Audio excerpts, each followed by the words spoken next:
이제는 매일 아침 눈을 뜨는 것이 무섭다. 잠든 시간보다 깨어있는 시간이 더 외롭기 때문이다. 나는 최경호, 올해로 71, 대한민국을 대표하는 대기업 K그룹의 회장이다. 언론은 나를 살아있는 경영신화라 부르지만 내 안엔 꺼지지 않는 허기가 있다. 그 허기는 오직 한 사람 때문이다. 내 딸. 30년 전 나는 가족을 잃었다. 아내는 말도 없이 어린 딸을 데리고 집을 나갔고 나는 끝내 그들을 붙잡지 않았다.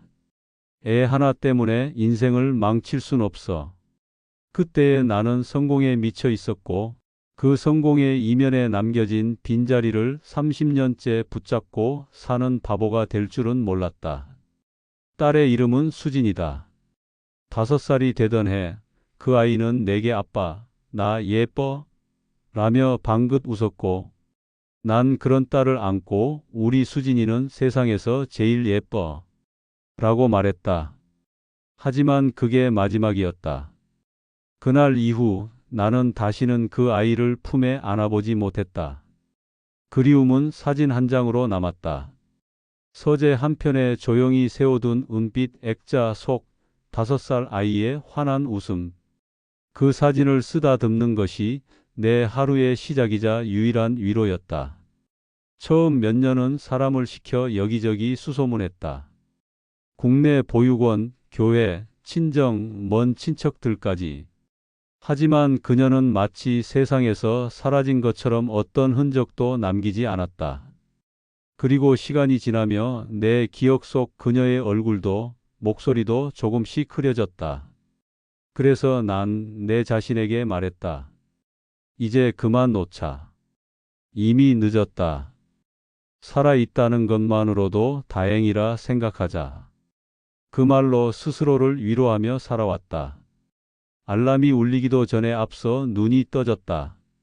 71세, 이젠 새벽에 저절로 눈이 떠지는 나이다. 정확히 4시 28분. 나는 서재 옆 침실에 무거운 커튼을 젖혔다. 서울 강남의 고급 주택가, 정적만 가득한 새벽. 멀리 고속도로에 희미한 헤드라이트 불빛이 겨우 살아 있었다. 이따금 멀리서 들려오는 경비 순찰차의 소리, 택배 트럭의 기척. 그것들이 이 도시가 깨어날 준비를 하는 방식이다. 욕실의 대리석 바닥은 차가웠고 거울 속 내 얼굴은 전날보다 더 피곤해 보였다. 하얗게 센 머리, 짙어진 눈 밑 그늘. 면도를 하다 문득 수염 사이에 박힌 점 하나를 오래 들여다보았다. 예전엔 없던 자리. 세월은 그렇게 조용히 그러나 분명하게 사람을 갉아먹는다. 나는 간단히 샤워를 마치고 회색 실크 가운을 걸쳤다. 옷장 옆에 준비된 옷은 전날 박 실장이 직접 골라둔 맞춤 수트. 다림질 자국 하나 없이 완벽하게 걸려 있었다. 어깨에 각이 살짝 잡힌 중혜색 자켓에 은은한 스트라이프 셔츠, 그리고 잉크색 넥타이. 7시 10분, 아침 식사가 준비될 시간이었다. 식탁엔 혼자였다. 10인용 원목 테이블 끝자락, 늘 앉는 자리에 조용히 앉는다. 요리는 단출했다.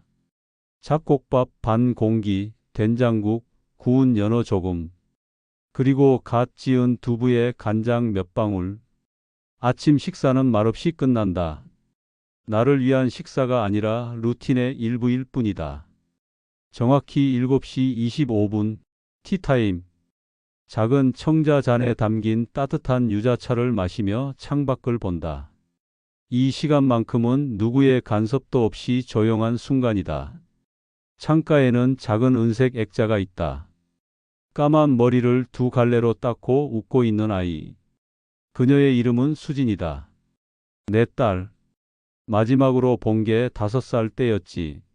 나는 습관처럼 액자 위에 손가락을 뗀다. 이것도 루틴이다.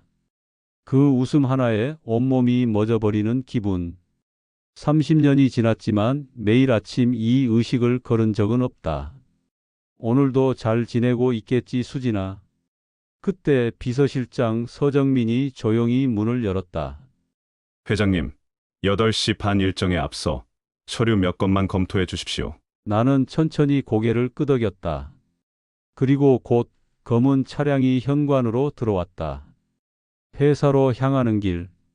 운전기사는 말이 없었다. 라디오도 꺼두었고 차량 내부는 무음이었다. 나는 언제부턴가 모든 소리를 불편해했다. 뉴스의 시끄러운 목소리도, 광고의 짓궂은 음악도, 심지어 누군가의 친절한 안부조차 버거웠다. 차창 밖으로는 출근길 차량들이 조금씩 쌓이기 시작했다. 모두들 바쁘게 무언가를 향해 달려가는 얼굴. 하지만 그 얼굴들 사이에 나는 없었다. 나는 이미 도착해 버린 사람. 누군가에겐 부러운 목표일지 몰라도 도달해버린 자리에 남은 건 고요한 무력감뿐이다. 회사에 도착하면 경비들이 일제히 인사한다. 좋은 아침입니다, 회장님. 나는 짧게 고개를 끄덕인다. 그리고 엘리베이터를 타고 꼭대기층, 내 전용 집무실로 향한다. 내 자리는 언제나 똑같이 정돈되어 있다. 서류는 날짜별로, 전화기에는 오늘 걸어야 할 번호 목록이 놓인다. 그리고 책상 오른편 딸의 사진은 항상 정확히 15도 각도로 놓여 있다. 그게 내가 정한 규칙이다. 누구도 그 사진 각도를 바꾸지 않는다. 아무도 묻지 않는다. 왜 그토록 집요하게 같은 자리에 놓는지, 왜 그 사진만은 매일 닦고 들여다보는지 모두가 안다. 회장에게는 말 못할 사연 하나쯤은 있다는 걸 나는 종종 스스로에게 묻는다. 이 모든 성공이 과연 옳은 선택이었는지를. 딸아이의 웃음을 버리고 쌓은 제국. 그런데도 여전히 나는 그 웃음을 그리워하고 있다. 오전 일정이 빽빽하게 이어졌다. 이사회의 보고, 해외 투자 검토, 재단 관련 회의까지. 모든 것이 시간표대로 숨 쉴 틈 없이 흘러간다. 그러나 문득 서 실장이 낮은 목소리로 전했다.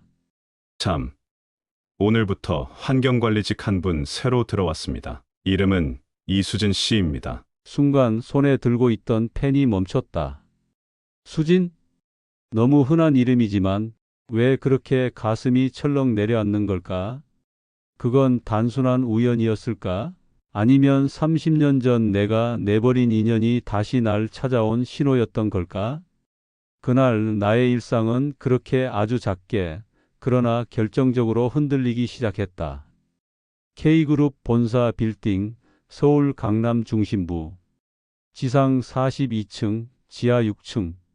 본관 건물의 최상층은 오직 한 사람만을 위한 공간이었다. 바로 회장 최경호. 그곳은 단순한 사무실이 아니었다. 국가 경제를 좌우하는 거물들의 비밀 회담이 벌어지는 성역이자 실질적 권력이 움트는 전쟁의 브리핑 룸이었다. 이 방에 무단으로 들어올 수 있는 사람은 단 2명. 첫째는 비서실장 서정민. 올해 53세, 최경호 회장의 그림자 같은 인물이었다. 20년을 넘게 회장 곁을 지키며 회장의 성향, 습관, 심지어 숨소리의 리듬까지 꿰고 있는 남자. 과묵하지만 치밀했고 무엇보다 충성이라는 단어에 가장 집착했다. 회장님, 오늘 일정입니다. 서정민이 건넨 서류 위에는 군더더기 없이 정돈된 보고서들이 놓여 있었다. 그는 늘 필요 이상으로 말을 아꼈다. 그 침묵 속에서 회장은 신뢰를 느꼈다. 말 많은 자는 늘 비밀이 많기 때문이다. 둘째는 조카이자 현 부회장 최병주. 올해 45, 회장의 동생의 아들이며 그룹 내 승계 1순위 인물이었다. 겉보기엔 정중하고 부드러웠다. 그러나 회장은 알고 있었다. 그의 웃음은 타이밍이 너무 정확했고 고개 숙임에는 야망이 섞여 있었다. 삼촌, 이사회 안건 중에 재단 쪽 인사 문제도 포함시켜보면 어떨까요? 병주는 회장을 삼촌이라 부르지만 그 말에는 더 이상 가족의 온기가 없었다. 오직 승계만이 그의 목적이었다. 회장에게 있어서 병주는 핏줄이지만 피부치는 아니었다. 그래서 더욱 철저히 거리를 두고 다뤘다. 그는 회장이 약해지길 기다리고 있었고 회장은 그런 그를 시험하고 있었다. 그리고 그날 새로 들어온 인물이 있었다. 사내 황경미와 인력 이수진. 43세, 미혼모, 고졸학력. 수년간 여러 시설을 전전하며 계약직 청소 업무를 해온 이력. 그녀의 이력서는 솔직했고 단출했으며 어딘가 모르게 슬펐다. 오늘 오전부터 근무 시작했습니다. 9층부터 15층 공용구역 정리 맡기로 했습니다.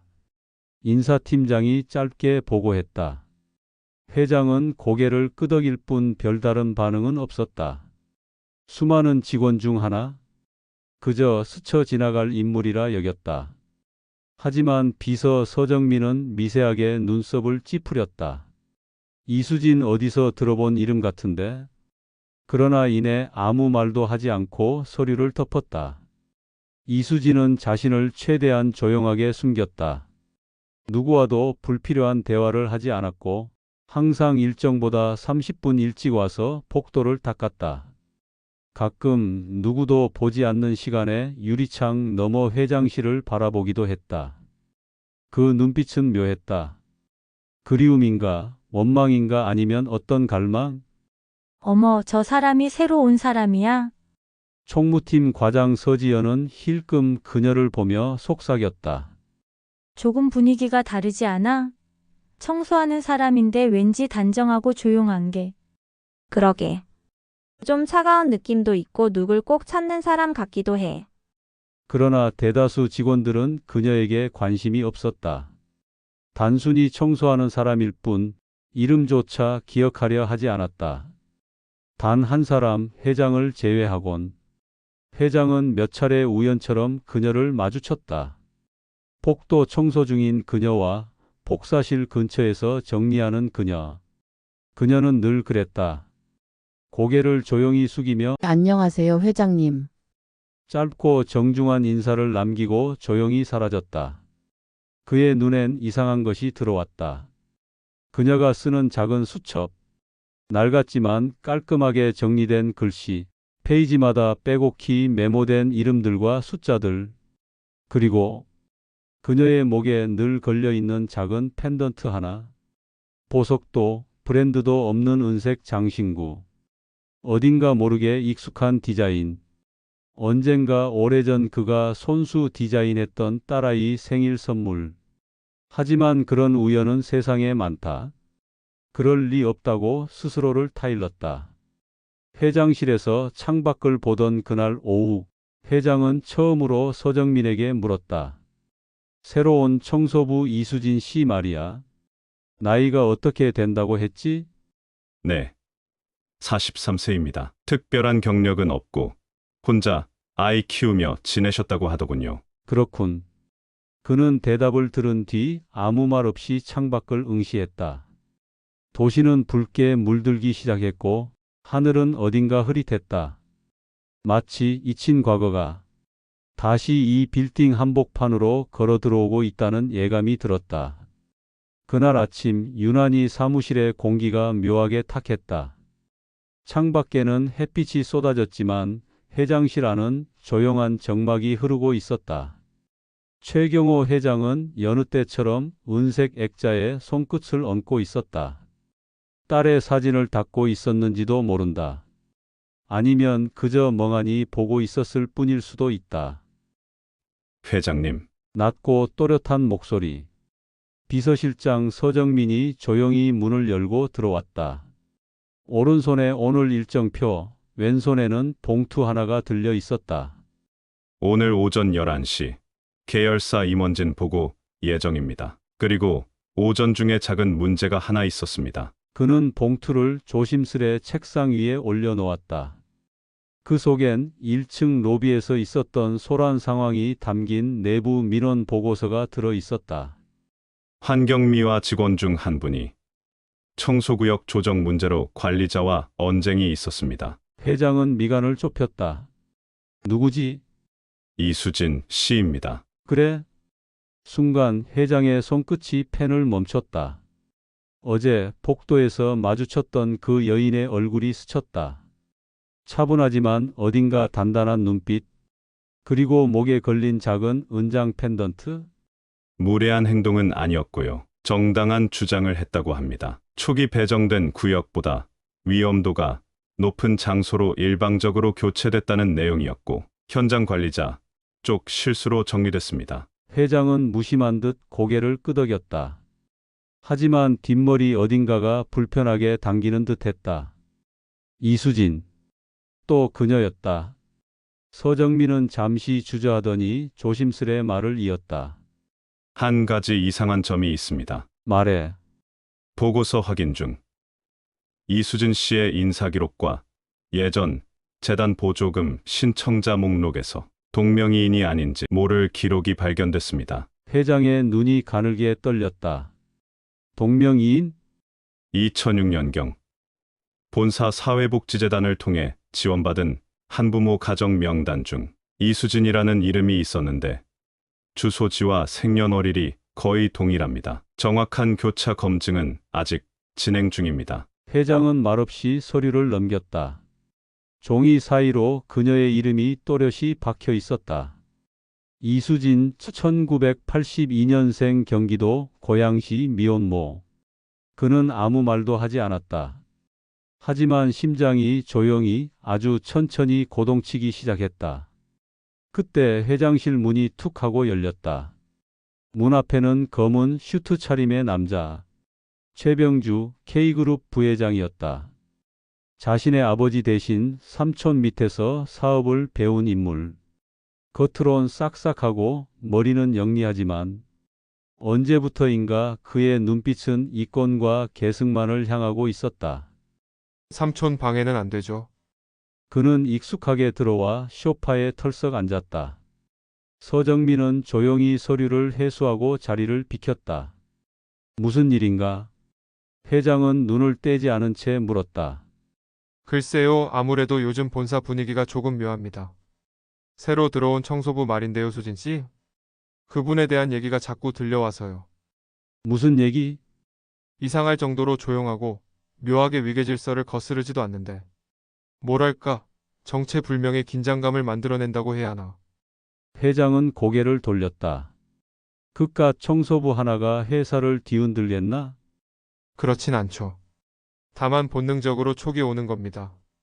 최병주는 와이셔츠 단추를 하나 풀며 말을 이었다. 삼촌 이런 말씀 드리긴 뭐하지만 혹시라도 그 여자가 과거에 알던 사람이라든가 재단 쪽 인연이라든가 그런 사연이 있다면 미리 정리해 두시는 게 좋지 않을까 싶어서요. 회장의 눈빛이 차가워졌다. 병주야, 네, 사람 하나가 불편하다고 해서 정리해버리는 것, 그게 내가 생각하는 경영이냐? 잠깐 침묵이 흘렀다. 최병주는 눈썹을 살짝 치켜세웠지만 고개를 끄덕였다. 아닙니다. 오해 없으시길 바랍니다. 저는 삼촌의 입지를 걱정해서 드리는 말입니다. 입지? 네. 누군가 예디를 들춰내거나 과거 인연이 의도치 않게 수면 위로 올라오면 삼촌께도 부담이 될 수 있으니까요. 그의 말은 분명했다. 그 여자가 뭔가 알고 있다면 미리 손 써야 한다는 뜻. 회장은 조용히 일어섰다. 그리고 천천히 창가로 걸어가 도시를 내려다보았다. 오만 건물들이 회장의 눈 밑에 놓여 있었지만 그날따라 아래쪽 구내식당 통로가 유독 눈에 밝혔다. 그곳, 지금 이 순간 이수진이 걸레를 들고 복도를 지나고 있을지 모른다. 그리고 그녀는 또 다른 이름으로 자신의 진짜 정체를 숨기고 이곳에 들어온 건 아닐까? 그녀의 걸음은 이제 모두가 보고 있었다. 비서가, 부회장이, 그리고 그 자신마저도. 그날 이후 나는 그녀를 의식하기 시작했다. 정확히 말하면 나 자신이 그녀를 피하고 있지 않다는 사실을 인지한 것이다. 이수진. 그녀는 늘 같은 자리에 있었다. 정해진 시간보다 20분은 일찍 도착했고 그 누구보다 조용했고 묵묵히 일했다. 눈을 마주치면 반드시 인사를 했고 그 외엔 단 한마디도 불필요한 말을 하지 않았다. 하지만 그게 이상했다. 본사 청소 인력 대부분은 20, 30대의 젊은 계약직이거나 60을 훌쩍 넘긴 중장년 여성들이었다. 그녀는 어중간한 40대 초반의 나이였다. 말수가 적고 미소도 거의 없었다. 그런데도 유난히 눈에 띄었다. 회장님, 비서 서정민이 조심스럽게 내 책상 앞에 서류를 내려놓았다. 나는 그제야 시선을 돌렸다.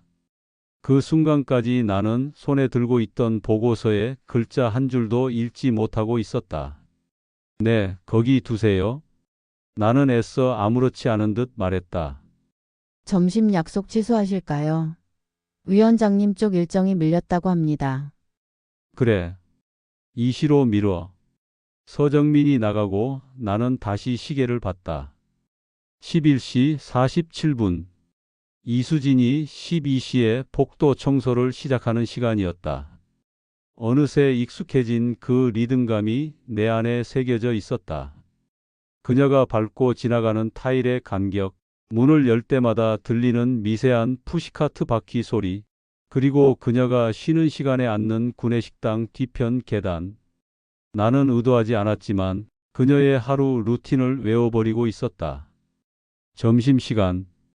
나는 식사를 마치고 일부러 회장실 복도를 지나 엘리베이터 대신 계단으로 향했다. 자연스럽게 누구도 눈치채지 못하게.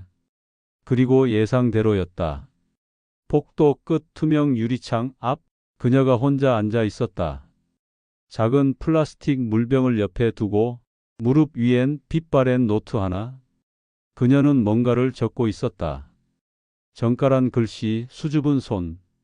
그 모습이 너무 낯설면서도 기억 어딘가에서 겹치는 장면처럼 느껴졌다.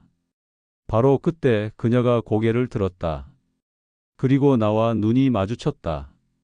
순간 나는 숨을 멈추었다. 회장님, 그녀가 자리에서 조심스럽게 일어나 허리를 숙였다. 죄송합니다. 방해가 되셨나요? 나는 짧게 손을 내저었다. 아닙니다. 계속하세요. 그녀는 다시 고개를 숙였다. 그리고 노트를 덮었다. 그러나 나는 그 짧은 순간 그녀의 노트 가장자리에서 이름 두 글자를 보았다. 준서. 그 이름은 나와 무관한 이름일지도 모른다.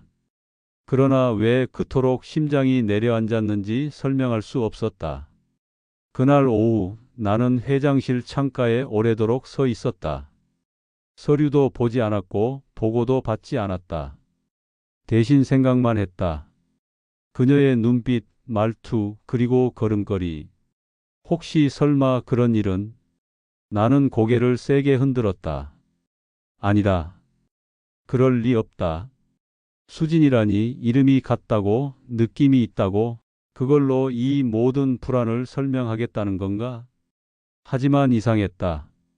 나와 눈이 마주칠 때마다 그녀는 마치 뭔가를 알고 있는 사람처럼 조심스럽게 그러나 단단하게 나를 바라봤다. 그 눈빛이 불편했다. 왜냐면 그 눈빛 속에 내가 오래전에 떠나보낸 누군가의 그늘이 어른거렸기 때문이다. 회장님, 서정민이 다시 문을 두드렸다.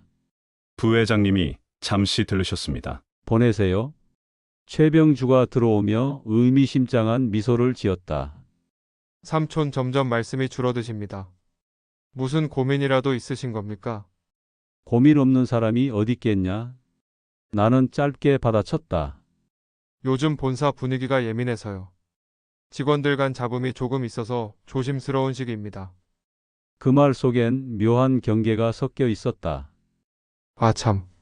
어제 이수진 씨랑 무슨 대화라도 하신 겁니까? 나는 눈을 들었다. 아니, 왜? 글쎄요. 직원들 사이에서 수근수근하는 소리가 있어서요. 삼촌이 직접 말을 건 청소부는 처음이라고들 하던데요. 나는 아무 말도 하지 않았다. 그저 시선을 창밖으로 돌렸을 뿐. 병주는 날카롭게 웃었다. 삼촌 괜한 오해 살 일은 없게 하십시오. 요즘 세상 작은 행동 하나도 확대 해석됩니다. 나는 고개를 천천히 돌렸다. 병주야. 네, 그 여직원 이수진 씨. 누구보다 조용히 일하고 있어. 내가 신경 쓸 일은 아니다. 그러나 사실 나는 이미 신경을 쓰고 있었다. 너무 많이, 너무 깊이. 그날 밤 나는 오랜만에 딸 수진의 사진을 꺼내 보았다. 그리고 조용히 혼잣말처럼 중얼거렸다. 내가 살아있다면 지금 어디서 어떻게 살고 있을까? 그리고 한 가닥 의심이 내 안에서 조용히 움트고 있었다. 그날은 평소와 다르지 않은 아침이었다. 6시 15분 어김없이 식탁에 앉아 혼자 밥을 먹었다. 구운 생선에 나물 두세 가지, 된장국 한 국자. 맛도 향도 감정도 없이 넘기는 식사였다. 그런데 어쩐지 목이 메었다. 밥알이 목구멍에 걸린 듯 넘어가지 않았다. 뜨거운 물을 들이켜도 이물감은 사라지지 않았다. 묘했다. 몸이 아픈 것도 심각한 감정이 있었던 것도 아닌데 어딘가 나도 모르게 어색한 예감이 스며든 느낌이었다. 회장님, 서정민 비서가 식사 중임을 알면서도 조심스럽게 말을 걸었다. 청소팀 관련 민원이 하나 더 접수됐습니다. 또? 네, 이번에는 내부 CCTV 재생 요청 건입니다. CCTV? 서정민은 조심스레 태블릿을 꺼내 화면을 틀었다. 그 안엔 본사 9층 복도에서 청소를 하던 이수진의 모습이 있었다. 그녀는 늦은 오후 퇴근이 끝난 사무실 앞에서 바닥을 닦고 있었다. 그런데 이상한 점이 있었다. 그녀는 마치 바닥을 닦는 게 아니라 그 방 안을 자꾸 의식하며 망설이고 있었다. 때론 창문 안쪽을 바라보다가 갑자기 고개를 돌렸고 갑자기 팔짱을 끼고 벽에 기대 잠시 멈춰섰다. 여기. 이 행동. 서정민은 화면을 멈추고 지적했다. 누가 보면 회장실을 훔쳐보는 것처럼 오해할 수 있습니? 그게 내 방인가? 네, 오후 5시 42분. 회장님이 통화 중이셨을 시간입니다. 나는 영상 속 그녀의 모습에 눈을 떼지 못했다. 그녀는 분명 누군가를 기다리는 사람 같았다. 혹은 무언가를 확인하고 싶어 하는 사람처럼. 이게 문제되진 않겠지? 나는 최대한 담담하게 말했다. 서정민은 잠시 망설였다가 조용히 입을 열었다. 사실 부회장님 쪽에서 먼저 요청하신 장면입니다. 병주가 고개를 끄덕였다. 이수진 씨, 동선이 예사롭지 않다는 이유로 CCTV 열람 허가를 요청했다고 합니다. 참견이 지나치군. 나는 작게 중얼렸지만 속으로는 알 수 없는 불편함이 목덜미를 파고들고 있었다. 그날 오후 또다시 우연히 반복됐다. 엘리베이터를 기다리다 문이 열렸고 그 안에 이수진이 서 있었다. 그녀는 순간 당황한 듯 고개를 숙이며 말했다. 타실 건가요? 나는 말없이 고개를 끄덕였다. 엘리베이터 문이 닫히고 둘만의 침묵이 흘렀다. 숫자판은 느리게 17, 18, 19를 지나 20층으로 향했다. 그리고 그 짧은 시간 나는 그녀에게서 이상한 냄새를 느꼈다. 향수가 아니었다. 어린아이의 비누 냄새 같기도 했고 어디선가 맡아본 적 있는 그리운 기억의 한 조각 같았다. 죄송합니다. 그녀가 조용히 입을 열었다. 요즘 저 때문에 주변이 시끄러워진 것 같아서요. 그럴 이유가 있나? 아니요. 없죠. 조용히 일하려고 했는데 왜 자꾸 일이 생기는지 모르겠습니다. 그녀는 작게 웃었다. 하지만 그 웃음은 무언가를 감추는 표정 같았다. 며칠 뒤 이상한 일이 하나 더 벌어졌다.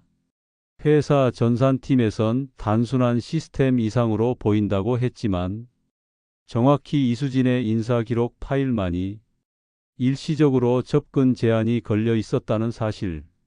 누군가 고의로 그 정보를 숨긴 겁니까? 나는 서정민에게 물었다. 아직 단정할 순 없습니다. 다만 최근 부회장실 쪽에서 이수진 씨에 대한 개인 조사 요청이 비공식적으로 있었던 건 사실입니다. 사유는? 출처 불명의 주소 변경 이력, 아이 이름 등록 누락, 과거 복지재단 수혜자와의 유사한 생활 기록 등이 있습니다. 그걸 왜 병주가 관심 가지지? 그 순간 나는 깨달았다. 병주가 그녀를 단순히 의심하는 게 아니란 걸. 그는 뭔가 냄새를 맡았다. 그리고 내가 그녀를 지켜보는 눈빛, 내가 그녀와 눈을 마주치며 아무 말도 하지 못하는 그 표정을 이미 눈치챘을지도 모른다. 퇴근길 차 안. 창밖엔 비가 내리고 있었다. 운전기사가 물었다. 회장님, 집으로 바로 모실까요? 나는 고개를 저었다. 성산동 초등학교 있는 방향으로 돌아가. 예? 성산동이요? 괜찮다. 그냥 돌아보자. 그 동네, 아내가 마지막으로 살던 곳, 그리고 딸 수진의 주민등록이 마지막으로 남아있던 주소. 나는 그 길을 가로지르며 마음속으로 중얼거렸다. 혹시 내가 맞다면 왜 지금 나타난 거냐? 왜 하필 내 회사로 내 앞에 이런 모습으로 나타난 거냐?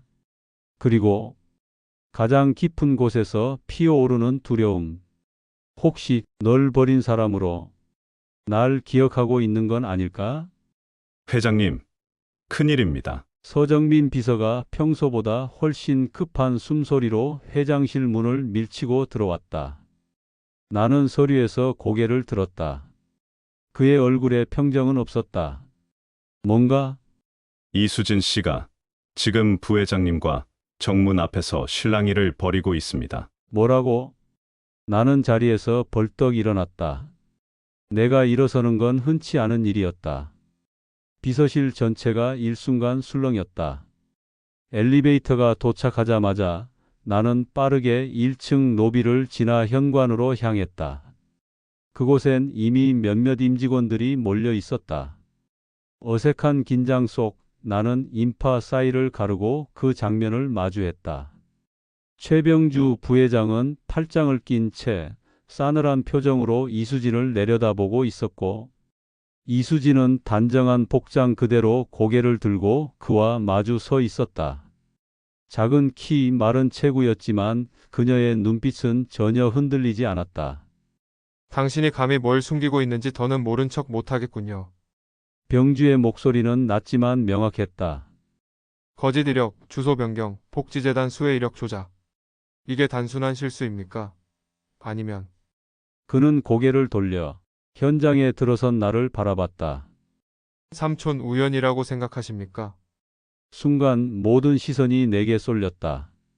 이수진조차 놀란 눈으로 나를 바라봤다. 그녀는 그제야 뒤늦게 상황의 무게를 감지한 듯했다. 회장님 죄송합니다. 정그저. 그녀가 무언가 해명하려는 순간 병주가 차갑게 말을 끊었다. 정확하게 밝히시죠. 이 회사에 왜 들어오셨는지, 어떤 목적으로 본사까지 배치되셨는지. 됐네? 나는 조용히 말했다. 하지만 그 한마디에 로비 전체가 멈춘 듯 조용해졌다. 여기서 이런 식으로 사람을 몰아세우는 건 부회장이 할 일이 아닌 것 같군. 회장님, 저는 회사를 위해 회사를 위한 일이라면 비공식적 흠집 내기보다는 정식 절차를 밟게. 지금은 당장 그만두게. 병주의 얼굴에 당혹스러운 기색이 스쳤다. 하지만 그는 곧 억지 미소로 고개를 끄덕였다. 알겠습니다. 삼촌 뜻이라면. 그는 시선을 떨구고 현장을 빠져나갔다.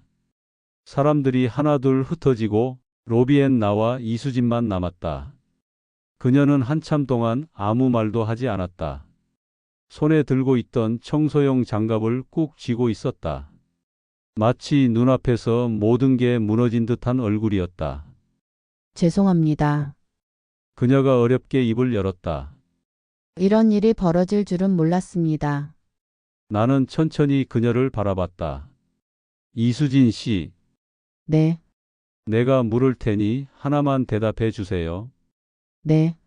당신, 정말 이 회사에 단순히 취업하려고 들어온 겁니까?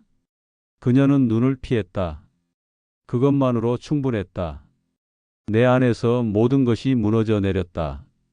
그날 밤 나는 서재에서 술 한 잔을 꺼냈다. 오래전 아내와 마지막으로 마셨던 위스키였다. 30년 만에 다시 마시는 그 맛은 오히려 아무런 향도 위로도 없었다. 탁자 위 딸 수진의 사진을 바라봤다. 그리고 입술을 깨물었다. 정말 내가 맞는 거냐? 수진아, 이수진 그 이름도 우연이 아니었던 거냐? 손이 떨렸다. 아무리 아니라고 부정하려 해도 머릿속에서 그녀의 눈빛, 말투, 그리고 그 이름이 떠나질 않았다. 다음 날 서정민 비서가 조심스럽게 말을 꺼냈다. 회장님, 어젯밤 이수진 씨가 사직서를 냈습니다. 뭐? 퇴근 후 직접 총무팀에 전달하고 갔습니다. 오늘부터 출근하지 않겠다고 했습니다. 나는 가만히 앉아 있었다. 심장이 너무 조용했다. 지금 어디 있지? 확인해 보겠습니다. 하지만 이미 그녀의 연락처는 더 이상 연결되지 않았고 사직서에는 주소 하나 적혀 있지 않았다. 사라졌다. 다시. 이번에도 내가 붙잡지 못한 채. 그리고 그날 저녁 서재 창가에서 나는 문득 그녀의 말 한마디를 떠올렸다. 제가 숨기고 싶었던 건 사람이 아니라 기억입니다. 그 말이 가슴을 뚫고 들어왔다. 그녀는 나를 기억하고 있었다. 끝까지 말하지 않았지만 분명히 알고 있었다. 내가 누구인지도 자신이 누구였는지도. 며칠간 회사는 조용했다. 아니, 너무 조용했다. 사람들은 이수진의 이름을 더 이상 입에 올리지 않았다. 말을 아낀다기보다 뭔가 두려운 듯한 침묵이었다. 청소 인력 충원은 다음 주쯤 이뤄질 예정입니다. 서정민 비서의 보고에도 나는 아무 대꾸를 하지 않았다. 이상했다. 그녀가 사라진 건 단지 며칠 전이지만 본사 곳곳엔 어쩐지 빈자리가 눈에 띄었다. 복도에 남아있던 미세한 방향제 향, 엘리베이터 앞 고요한 정적, 그리고 구내식당 뒤 계단. 그곳에서 조용히 노트를 펼치던 그녀의 모습이 아직도 선명했다. 하지만 문제는 그게 아니었다. 더 큰 문제는 내가 매 순간마다 그녀를 생각하고 있다는 사실이었다. 그녀는 떠났다. 나도 아무 말 없이 놓아버렸다. 그런데 왜 나는 다시 그녀를 찾아야겠다는 생각을 이토록 끈질기게 떨쳐내지 못하는 걸까? 회장님, 서정민이 조심스럽게 말을 꺼냈다. 확인이 늦어 죄송합니다. 며칠 전 총무팀에 제출된 이수진 씨 사직서 말입니다. 뭔가 문제라도 있나? 봉투 안에 짧은 편지가 한 장 동봉돼 있었습니다. 편지? 서정민이 봉투를 내밀었다. 그 안엔 접힌 A 사용지 한 장이 들어 있었다. 조심스럽게 펼치니 정갈한 필체가 눈에 들어왔다. 회장님께 저는 제 자리를 지키지 못한 것에 대해 진심으로 사과드립니다. 이 회사에 들어온 것도 그 자리를 떠난 것도 모두 제 선택이었습니다. 하지만 회장님과 마주할 때마다 가슴이 너무 벅차고 동시에 너무 두려웠습니다. 말하지 못한 진실이 저를 조용히 천천히 삼켜왔습니다. 이제는 그 진실로부터 도망치지 않겠습니다. 하지만 아직은 그 이름을 제 입으로 부를 수 없습니다. 그 이름은 제가 아직 감당할 준비가 되지 않았으니까요. 회장님께 받은 따뜻한 시선, 그거면 충분했습니다. 감사했습니다. 이수진 드림. 나는 손끝으로 편지를 덮었다. 그리고 긴 한숨을 내쉬었다. 그녀는 알고 있었다. 내가 누구인지, 그리고 자신이 누구인지도. 하지만 그녀는 말하지 않았다. 왜냐하면 그걸 내가 먼저 알아보길 바랐던 것 같다. 아니, 어쩌면 그걸 내가 먼저 기억하길 바랐던 것일지도. 그날 밤 나는 결심했다. 서정민, 네. 그동안 이수진 씨에 대해 수집했던 모든 기록 정리해봐. 주소, 가족관계, 복지 이력, 병원 기록까지. 회장님 확신하시는 겁니까? 확신은 아직 못해. 하지만 이대로 묻을 수는 없어. 그 아이를 잃은 게 내 인생 최대의 실수였다는 건 확신하니까. 그와 동시에 한 사람은 조용히 움직이기 시작했다. 이수진. 그녀는 서울 외곽의 오래된 다세대 주택 한 켠 좁은 방 안에서 노트를 꺼내고 있었다. 준서, 13살. 학교에 다니고 있지만 늘 눈치를 본다. 그 아이가 아빠라는 단어를 한 번도 써보지 못했다는 사실이 이수진의 마음을 매일같이 후벼 팠다. 그날 회장과 마지막으로 눈을 맞췄을 때 그의 눈 속에서 분명 아버지를 봤다. 따뜻함과 두려움, 그리고 지독한 외로움까지. 그것은 어릴 적 자신을 안고 흔들리던 바로 그 시선이었다. 엄마, 오늘도 회사 안 가? 준서가 조용히 물었다. 그만뒀어. 왜? 엄마가 감당할 수 없는 게 생겼거든. 준서는 말없이 엄마를 바라보다가 말 한마디 없이 노트를 펼쳤다. 그때 핸드폰 진동이 울렸다. 모르는 번호. 잠시 망설이다가 전화를 받았다. 이수진 씨 맞으시죠? 낯선 남자의 목소리였다. 회장님께서 뵙고 싶어 하십니다. 이수진은 핸드폰을 내려다보았다. 그리고 고개를 들었다. 창밖엔 서서히 노을이 번지고 있었다. 그녀는 더 이상 숨지 않기로 했다. 도망치지 않기로 했다. 이제부터는 그가 잃어버린 시간, 그리고 자신이 버티며 살아온 모든 것을 똑바로 마주할 차례였다. 조연이 아닌 주인공으로. 회장님, 방금 이수진 씨가 도착하셨습니다. 서정민의 말에 나는 손에 들고 있던 만년필을 놓았다. 그녀가 다시 이 회사로 들어왔다는 사실이 믿기지 않았다. 하지만 그녀는 돌아왔다. 단지 청소부가 아니라 이제는 스스로의 존재를 증명하러 온 것이다.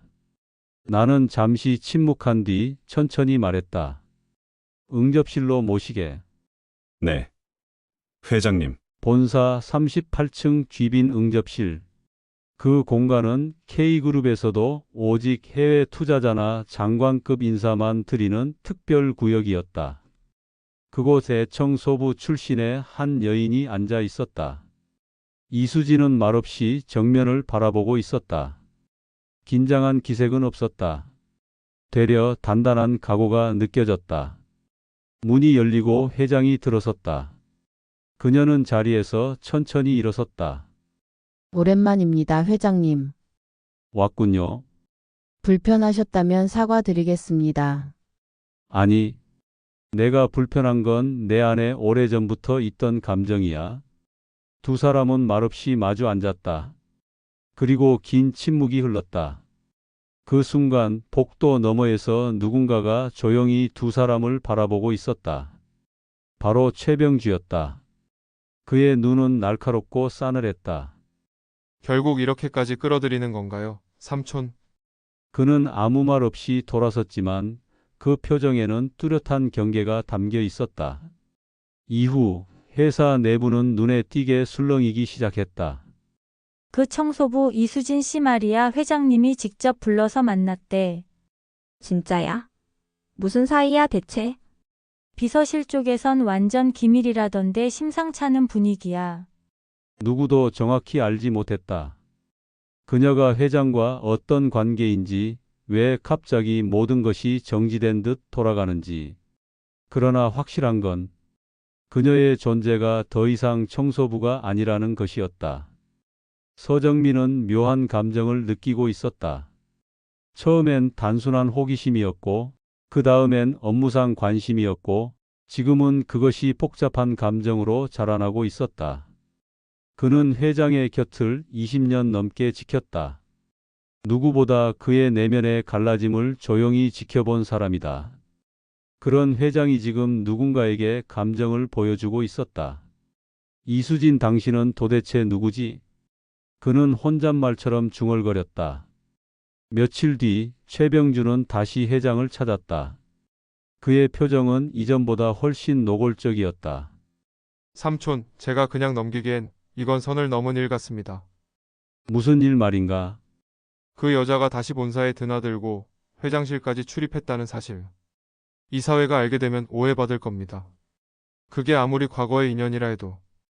병주야. 회장의 목소리가 낮게 단단히 깔렸다.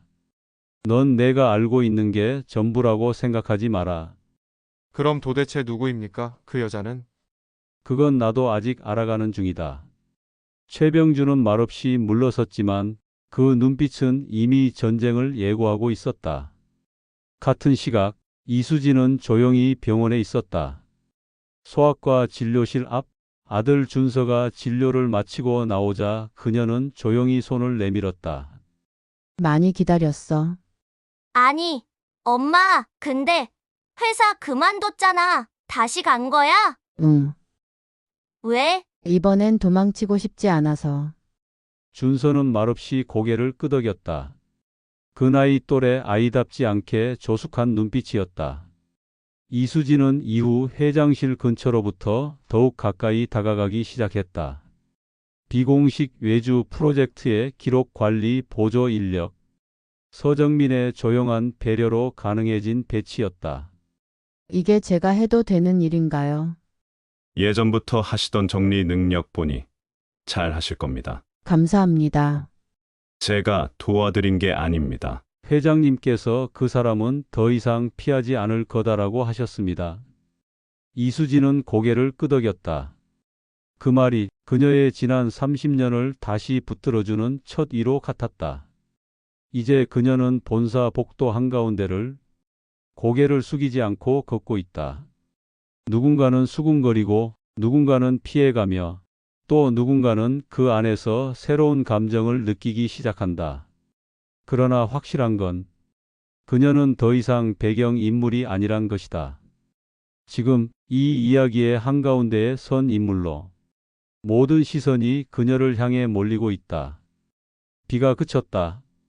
며칠간 내려온 봄비는 회색빛이던 도시를 정리해 놓은 듯 서울 하늘은 오랜만에 맑게 개었다. 회장은 서재 창가에 서 있었다. 한 손에는 오래된 흑백 사진. 5살의 소녀가 웃고 있는 그 사진. 왼쪽 구석에 흐릿하게 1986.3 21이라고 적혀 있었다. 그날이 딸 수진의 생일이었다. 그 아이는 이날마다 케이크 대신 내 부재를 기다렸고 결국 더는 기다리지 않게 되었다. 30년이 넘게 그 기억을 잊은 척 살았지만 이제는 모든 퍼즐이 하나로 모이고 있었다. 이수진. 그녀는 그 아이였다. 회장님, 서정민이 조심스럽게 문을 열었다. 오늘 오후로 잡혀있던 부회장 주도의 이사회 사안, 갑자기 전면 보류 요청이 들어왔습니다. 이유는? 공식 이유는 내부 조율 부족. 하지만 제 생각엔 회장님의 움직임이 감지된 듯합니다. 나는 작게 한숨을 내쉬었다. 병주 녀석은 영리하다. 그리고 의심이 많다. 내가 그녀를 단순히 옛 인연으로 보고 있지 않다는 걸 벌써 간파한 것이다. 그 아이 말이야, 이수진 씨. 네, 그동안 조사해 놓은 내용 정리 다 됐나? 서정민은 고개를 끄덕이며 폴더 하나를 내밀었다. 출생병원, 거주 이력, 복지재단, 수혜 기록까지 사실상 잃어버린 수진 양과 일치합니다. 나는 조용히 폴더를 열었다. 사진과 서류, 병원 기록과 주민등록 발급 이력. 그 안엔 내가 지난 30년간 찾아 헤맸던 딸의 흔적이 이름만 바뀐 채 정확히 들어 있었다. 회장님, 서정민의 목소리가 낮고 조심스러웠다. 이걸 언제 말씀하실 겁니까? 나는 서류를 덮고 창밖을 바라봤다. 아직 그 아이가 준비가 안 된 것 같아서. 한편 이수진은 조용히 노트를 펴고 있었다. 그녀가 적어둔 말들 중 가장 마지막 문장이 떨렸다. 그 사람을 다시 부를 수 있을까? 아빠라고, 아버지라고. 그녀는 노트를 덮었다. 그리고 조용히 책상 위에 올려두었다. 밖엔 햇빛이 들고 있었다. 준서는 숙제를 하고 있었고 그녀는 오랜만에 화장을 했다. 연한 립스틱, 머리는 단정히 묶고 아이보리색 블라우스를 꺼내 입었다. 거울 앞에 섰을 때 그녀는 스스로에게 물었다. 이제 괜찮아. 지금 가서 말하면 안 도망칠 수 있어. 그녀는 고개를 끄덕였다. 말없이 아주 조용히. 그 시각 K그룹 본사 38층. 최병준은 이사회의 보고서를 덮으며 말했다. 삼촌의 움직임이 심상치 않아. 그의 오른팔인 비서 윤 실장이 조심스럽게 물었다. 혹시 대책을 세워야 할까요? 아니, 지금은 아닌 척 해야 돼. 하지만 이수진이라는 여자를 절대 이 그룹 안으로 끌어들이게 둘 순 없어. 그의 눈빛은 단호했다. 회장이 흔들리는 지금이야말로 그의 야망을 실현할 수 있는 순간이었다. 그녀가 누구든 이 회사의 혈통이라는 오명이 붙는 순간 그의 미래는 송두리째 흔들릴 수 있었다. 오후 5시 본사 건물 입구 앞 서정민이 조용히 문을 열어줬다. 회장님께서 38층 응접실에서 기다리고 계십니다. 이수진은 고개를 숙였다. 감사합니다.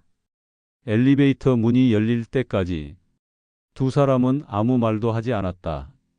그런데 문이 열리기 직전 서정민이 조용히 말했다. 그날 처음 뵈었을 때 이상하게 낯이 익었습니다. 이수진은 놀란 듯 고개를 들었다. 서정민은 조용히 웃었다. 회장님께 20년을 모셨지만 그분이 사람 앞에서 눈빛을 흔드는 건 처음 봤거든요. 그녀는 작게 웃었다. 그리고 문이 열렸다. 38층, 마침내 진실을 마주할 시간이 가까워지고 있었다. 응접실에 도착했을 때 최경호는 혼자 앉아 있었다. 창밖은 석양으로 붉게 물들고 있었다. 그녀가 문을 닫고 다가왔을 때 그는 천천히 고개를 들었다. 말없이 두 사람은 서로를 바라봤다. 그 순간이 길어졌다. 아무도 말을 하지 않았다. 하지만 모든 감정은 이미 흐르고 있었다. 진실은 이제 딱 한마디만 남겨두고 있었다. 혹시 그녀가 조용히 입을 열었다. 혹시 저를 찾고 계셨나요? 그 말에 회장은 천천히 고개를 끄덕였다. 바람이 잦아들고 도시는 조용했다. 폭풍은 바로 그 다음 순간 시작될 것이다. 혹시 저를 찾고 계셨나요? 그녀의 목소리는 거의 속삭임에 가까웠다. 하지만 그 한 문장이 방 안의 모든 공기를 흔들었다. 창밖엔 노을이 지고 있었고 두 사람은 마주 앉은 채 한참을 아무 말도 하지 않았다. 최경호는 그녀의 눈을 피하지 않았다. 이제는 도망칠 수 없었다. 그는 천천히 고개를 끄덕였다. 그래, 언제부터요? 잊은 적이 없었다. 하루도. 그녀의 눈동자가 떨렸다. 그간 단단히 붙들어 왔던 감정의 끈이 그 한마디에 뚝 끊어진 듯 했다. 왜 그땐? 왜 안 찾아오셨어요? 그녀의 목소리는 떨렸고 눈가엔 눈물이 맺혔다. 최경호는 두 손을 무릎 위에 올려놓았다. 그 손엔 수많은 시간을 놓친 자의 죄책감이 고스란히 담겨 있었다. 자격이 없다고 생각했다. 그렇게 떠났는데 너무 늦었는데 돌아오라고 할 수 없었다. 저는 30년 동안 이수진의 목소리가 점점 무너져갔다. 누가 날 찾아줄까봐 매일같이 같은 꿈을 꿨어요. 그런데 한 번도 그 이름으로 불러주는 사람이 없. 그녀는 고개를 떨구었다. 그 순간 최경호가 조심스럽게 자리에서 일어났다. 그리고 그녀 앞에 천천히 무릎을 꿇었다. 이수진이 놀란 듯 고개를 들었다. 미안하다. 수진아. 이름조차 부르지 못할 만큼 나는 비겁했다. 그녀는 입술을 틀어막았다. 그렇게도 듣고 싶었던 이름. 그러나 한 번도 불릴 수 없었던 그 이름. 그 이름이 지금 가장 듣고 싶었던 목소리로 자신의 앞에서 조심스럽게 불리고 있었다. 수진아. 늦었지만 다시 내 아버지가 될 수 있을까? 순간 그녀의 눈물이 뚝 하고 떨어졌다. 아빠. 그 짧은 한마디에 30년의 거리가 한순간에 무너졌다. 그들은 서로를 바라봤고 마침내 시간은 현재로 돌아왔다. 며칠 뒤 최경호는 모든 회의 일정을 비우고 개인 일정으로 외부 활동을 시작했다. 회장님, 외부에서 뵙는 건 처음입니다. 서정민이 옆에서 조용히 말했다. 이제부터 자주 하게 될 거야. 그의 눈빛은 평소보다 훨씬 가벼웠다. 그는 이수진과 준서를 데리고 소박한 한 식당에서 식사를 함께 했다. 준서는 말이 많지 않았지만 묵묵히 아버지를 따라 걷는 회장의 뒷모습을 자주 쳐다봤다.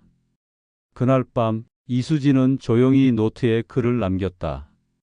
처음으로 누군가 내 이름을 불러줬다. 그 이름에 담긴 시간이 다시 시작될 수 있다는 걸 믿어보려 한다. 하지만 그 따스한 일상은 오래가지 않았다. 어느 날 서정민이 조용히 봉투 하나를 내밀었다. 회장님, 이걸 보셔야겠습니다. 봉투 안엔 내부 문건들이 들어 있었다. 이사회 긴급 안건 상정 요청서. 제목엔 이렇게 적혀 있었다. 회장직 해임 및 경영권 재조정에 관한 건. 작성자 최병주 부회장. 동의자 이사회 이사 사인. 왁군. 최경호는 봉투를 천천히 덮었다. 결국 오게 될 줄 알았지. 회장님, 서정민의 눈빛이 복잡했다. 이수진 씨의 존재가 이사회에 알려졌습니다. 그날 밤 이수진은 거실 창가에서 조용히 섰다. 아들 준서는 잠들어 있었고 거실은 희미한 스탠드 조명만 켜져 있었다. 그녀는 무언가를 느꼈다. 아직 끝나지 않았다는 것, 이제야 시작이라는 것. 그 순간 문자 한 통이 도착했다. 보낸 사람 서정민. 이사회, 다음 주입니다. 준비하셔야 할지도 모릅니다. 이수진은 그 메시지를 조용히 내려다보다 입술을 앙다물고 노트를 펼쳤다. 거기엔 이렇게 적혀 있었다. 그 누구도 나를 다시 조연으로 돌릴 수 없다. 이제는 지켜야 할 것이 생겼다. 그리고 마지막 줄에 새로운 이름을 적기 시작했다. 이수진 그리고 최수진. 그리고 마침내 그날이 찾아왔다. K그룹 이사회 긴급 소집일. 서울 강남 본사 38층. 고요한 긴장감이 흐르는 회의실 안. 오전 10시 이사회는 정확히 시작되었다. 의장님, 안건 제안자 최병주 부회장이 입장하셨습니다. 사무국장의 말에 회의장 안의 시선이 한 곳으로 쏠렸다. 병주는 자신감 넘치는 발걸음으로 회의장 중앙으로 들어왔고 그의 손엔 두꺼운 회의 안건 자료가 들려 있었다. 회장직 해임 및 경영권 재조정. 오늘 이 회의는 최경호 회장을 공식적으로 물러나게 하기 위한 병주의 마지막 승부였다. 오늘 이 자리는 단순한 정리가 아닙니다. 병주의 목소리는 단단했다. 더 나은 미래, 안정적인 K그룹을 위한 구조적 변화이며 한 개인의 감정이 그룹을 흔들게 둘 수 없다는 최소한의 조치입니다. 그는 회장을 정면으로 바라봤다. 저는 더 이상 이 그룹이 개인의 과거 감정에 휘둘리는 걸 보고 있을 수 없습니다. 순간 회의장 문이 조용히 열렸다. 그리고 한 사람이 들어섰다. 회의 중입니다. 외부인은. 사무국장이 일어서려는 순간 회장이 조용히 손을 들었다. 그대로 두게. 들어선 이는 바로 이수진이었다. 오늘 그녀는 어두운 네이비 정장과 단정한 셔츠 차림으로 그동안의 어떤 날보다 당당하게 서 있었다.